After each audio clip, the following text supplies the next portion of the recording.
It started with a game. If everyone would like just bag the noise, okay, like we could do this. Sonny, name one thing that's gotten better in the last 10 years. Shall we play a game? Video games.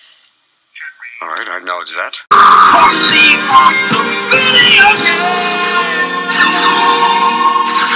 I hope that was helpful. Research. It's like, like in high school, writing a paper. You get your research, compile your research, and then you can use it to inform your dialogue. Make it sound really authentic, really cool, and make your job a lot easier. In fact, here's just one more shortcut. I mentioned how I went to a used bookstore, found pulp westerns to help write this sort of campy, comedic,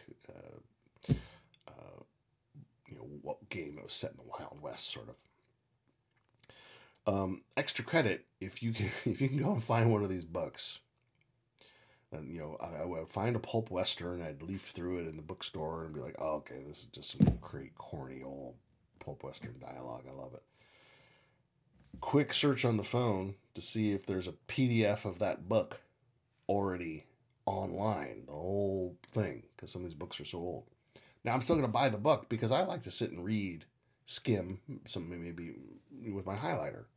But then instead of actually typing out all the cool phrases and things, I'll find that PDF again, and I'll just find the sentence or the paragraph or the words that I want, cut, paste into the doc. Boom. Before I even leave the store and buy the book, I know that I have a PDF. I can find a PDF of it. So that's even faster. All right. One last thing, too. If you need to get informed on a topic that you really don't know very much about, history books and things are of course great. But what can be great, if you're really stretched for time, find a history book that's written for like kids in junior high. You may not get the whole story, but you'll get enough, and they'll have kept it fairly simple, and you'll get a good overview. Maybe that sounds crazy. I don't know, but I'm not knocking kids in junior high. They're smart, but the history book targeted towards kids in junior high isn't going to be the big, dense, thick, like volume you don't have time to read because you have like 3 days to, write dialogue as if you know the subject. The more condensed versions, right, are more helpful. Okay, research is important. For now, that wraps things up for dialogue. Maybe I'll make more videos. I'll reserve that right. But for now, at least, that's it. That you're kind of done with this class. Now, I'm still gonna you're done with the meat of the course. I'm still we're gonna have a couple more things to talk about, and we're gonna talk about how to get you some gigs and get you a job, and more importantly, we're gonna talk about how you get good. So, boy, I mean, pat yourself on the back. You've made it far. You've listened to me ramble endlessly. Hopefully, you've learned something, and hopefully, you've been working on your own example. And we'll talk more about how to get good and how to get a job real soon. I promise.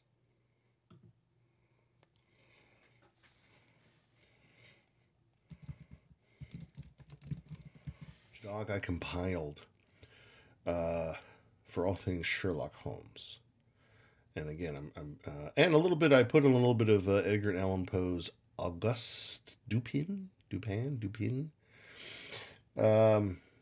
might know this already, but a lot. Speaking of borrowing, standing on the shoulders of giants, right? Sir Arthur Conan Doyle took a lot of Sherlock Holmes from Edgar Allan Poe's Auguste Dupin short stories. I think there's only like 2 short stories. But Edgar Allan Poe is really the one who invented the super detective genre. and Arthur, Sir Arthur Conan Doyle, obviously, you did the rest. So if Edgar Allan Poe nudged the door open, Sir Arthur kicked it down, right? And now we have this whole new genre of super detectives that almost all of them can trace their roots back to this character, Sherlock Holmes. But I'm building again a parody of Sherlock. It was going to be sort of an adventure game, young kid, genius. All his cases were going to bear similarities to some of Sherlock Holmes's cases. So I wanted my dialogue to sound authentic and be fun and interesting. So I know I needed to do a lot of research into the Holmes canon. And here's my table of contents. This document is what is it?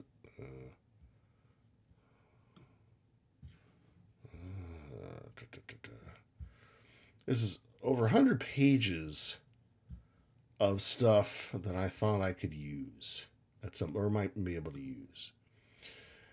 This is all stuff that I found interesting while I was reading the books, highlighted.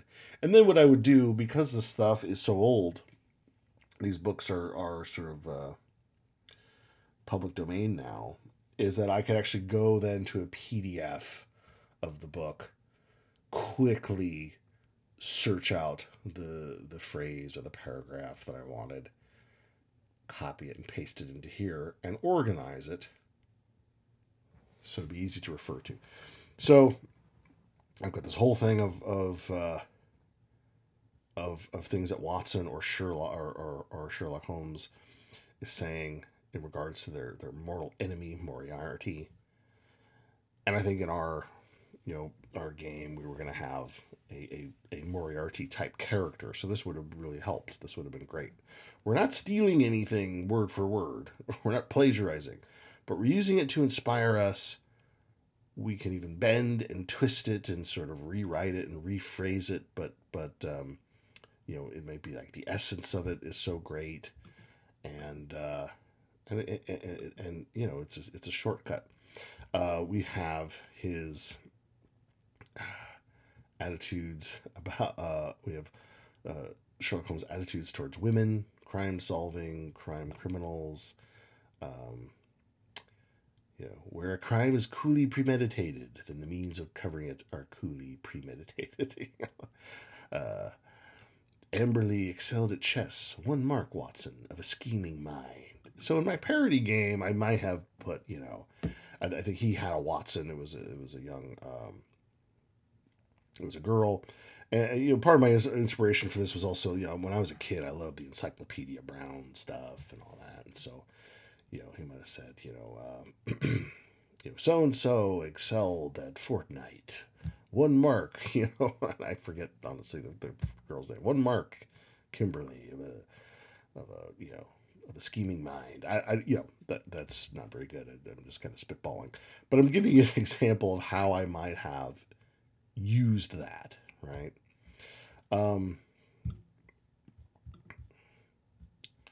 But if you were doing anything in the super detective genre, or if you were just writing, working on a game that took place in London around this time, this doc might help you. Cool phrases, okay?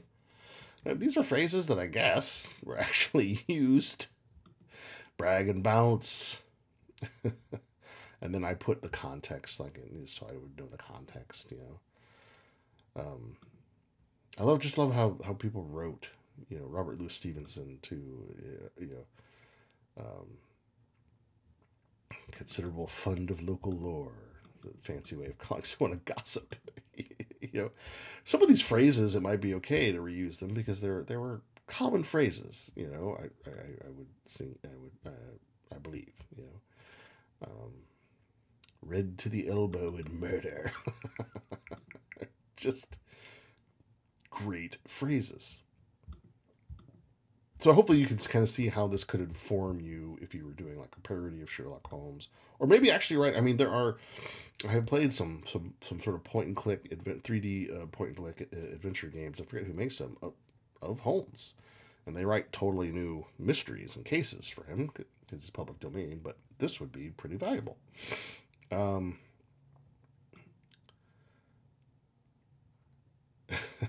Newspaper. I just haven't seen this in a hard time. I haven't seen this in a while. Oh yeah, Edgar Dupin, and Auguste. Yeah, it's just interesting how much he lifted. You don't realize from. So I'm stealing from Arthur Conan Doyle. He stole from. He stole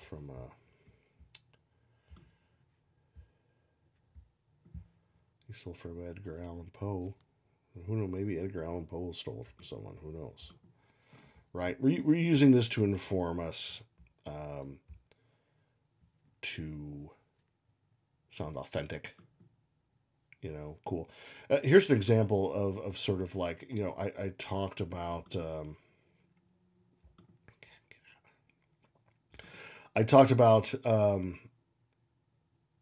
How good research material can make our job go faster. Okay, so I've actually written on for a couple games now where it involve fighter pilots, and I mean I was in the military. I've not been in the never been in the Air Force or any of that stuff. So what do? Do I just make stuff up, at the top of my head that sounds cool? No. I want to go and find real. I want to find out how they really talk, right? And sometimes you can just go on the web.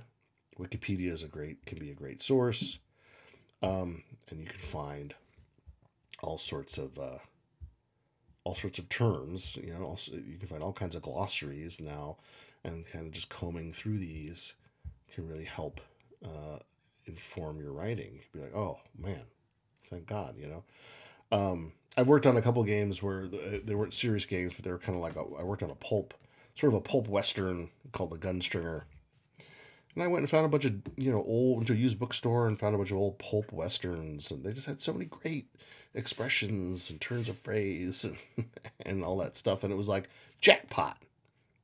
Now when I have to write all these barks, I've got ammunition. I've got a treasure trove of things to help. It makes my job easier, not just more. Yes, it's going to sound more accurate and going to sound cool, but it's also just going to help me get the job done a lot faster. I suspect that I'm not the only writer in video games that does research at all. I'm not implying that, but I suspect this is just an area in which, as a whole, game writers could do better at. Do better at. And that's why I thought it's important enough to bring up here. I have other documents. I'll make this one available. I have other research stuff. I'll make this one available just in case you find it interesting or you want to use it. Maybe you'll have a cool research doc that you can share with me. But yeah, let's see here. I think we'll wrap this up in a second.